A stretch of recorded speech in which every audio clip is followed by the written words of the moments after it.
Being in a good mood is really great, and most languages have lots of words to describe the experience, like happy, cheerful, joyful, and so on. The same goes for the languages of the Bible. In ancient biblical Hebrew, there's a variety of words, like simcha, sason, or gil. In the Greek New Testament, there's kara, euphrosune, or agaliasis. Each word has its own unique nuance, but they all basically refer to the feeling of joy and happiness. Now, what makes these biblical joy words interesting is noticing the kinds of things that bring happiness, and also seeing how joy is a key theme that runs through the whole story of the Bible. Let's start with sources of joy. On page 1 of the Bible, God says that this world is very good. And so naturally, people find joy in beautiful and good things of life, like growing flocks or an abundant harvest on the hills. The poet of Psalm 104 says, "A good bottle of wine is God's gift to bring joy to people's hearts." People find joy at a wedding or in their children. There's even a Hebrew proverb that compares the joy that perfume brings to your nose with the joy a good friend brings to your heart.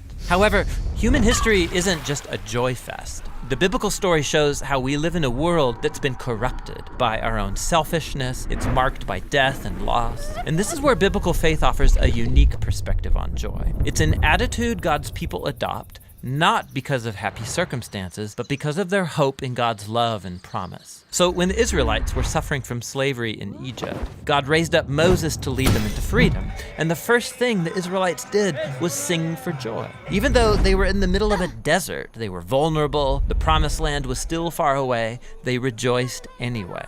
Later biblical poets looked back on this story and they remembered how the Lord caused his people to leave with joy, his chosen ones with shouts of joy. This joy in the wilderness, this was a defining moment, a way of saying that the joy of God's people is not determined by their struggles, but by their future destiny. This theme appears later in Israel's story, when Israel suffered under the oppression of foreign empires. The prophet Isaiah looked for a day when God would raise up a new deliverer like Moses. That's when those redeemed by the Lord will return to Zion with glad shouts, with eternal joy crowning their heads. Happiness and joy will overtake them. And while the Israelites waited, they chose joy to anticipate their future redemption. This is why it's significant that when Jesus of Nazareth was born, it was announced as good news that brings great joy. We're told that Jesus himself rejoiced and gave thanks to God his Father when he began to announce the kingdom of God. He even taught his followers the same joy in the wilderness, saying, "When people reject you or persecute you for following me, rejoice, be very glad, because your reward is great in heaven." After his death and resurrection, Jesus commissioned his followers to go out and announce the good news that he was the risen King of the world. And as they did so, the early Christian communities were known for being full of joy, even when they were persecuted. Like when the Apostle Paul was sitting in a dirty Roman prison, he could say that he's chosen joy, even if he gets executed. He called this the joy of faith, or joy in the Lord.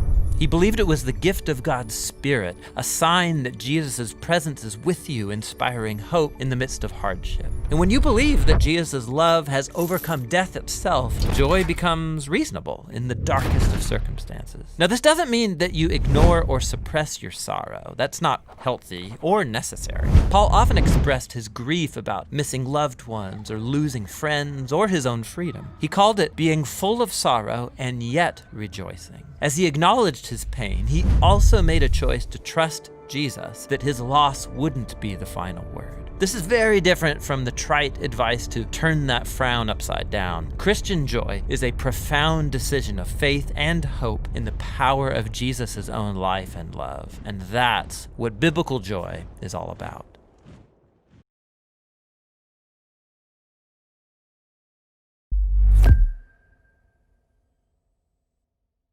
Hey, thanks for watching this word study video by the Bible Project. We make lots of other videos, and they're all about showing how the Bible is a unified story that leads to Jesus.